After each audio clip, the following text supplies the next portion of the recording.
Estamos vivendo na atualidade uma grave crise humanitária, uma grave crise social, econômica, política e ambiental.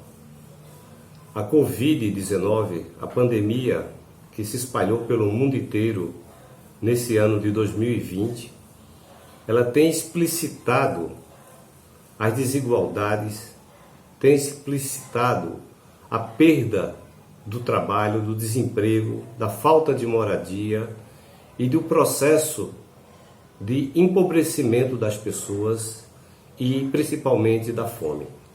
A fome tem se ampliado em função desse contexto e desse modelo de desenvolvimento econômico neoliberal que exclui milhares de trabalhadores e trabalhadoras do acesso a riquezas produzidas socialmente.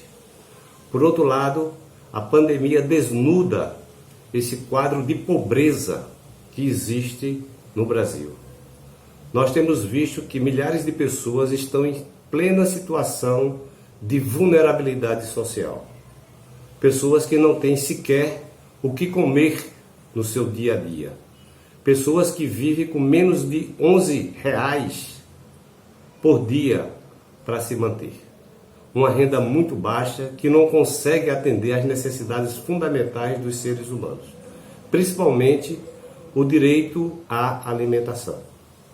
O direito à alimentação está assegurado internacionalmente na Declaração Universal dos Direitos Humanos e está assegurado também na Constituição Brasileira, no seu artigo 6º.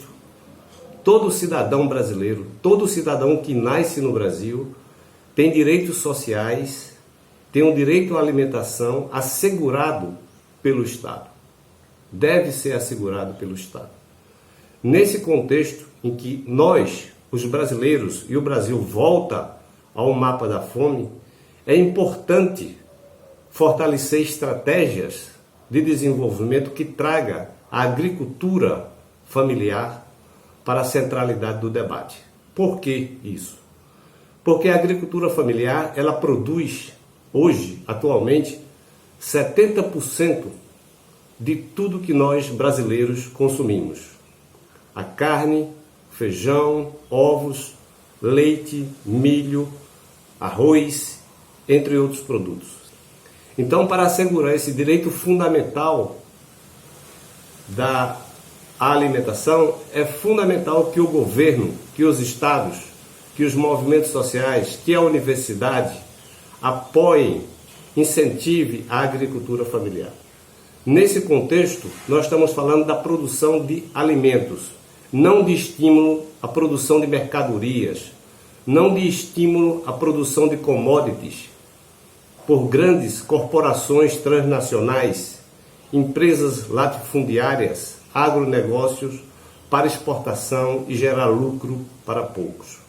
Nós estamos falando da produção familiar, aquela que abastece os mercados locais de alimentos saudáveis, de alimentos que fortalecem a nossa imunidade orgânica para enfrentar esse quadro da Covid-19.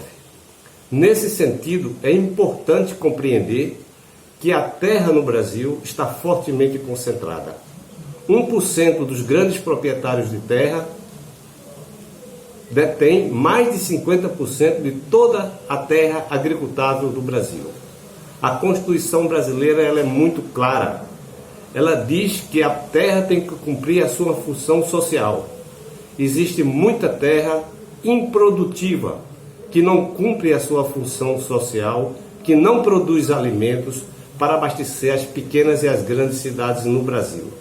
Nesse sentido, é importante que as organizações sociais, que as instituições públicas façam uma movimentação no sentido de que a terra deve cumprir sua função social, produzindo alimentos para que a gente não dependa de alimentos transgênicos, alimentos contaminados com glifosato, que estão envenenando a sociedade brasileira.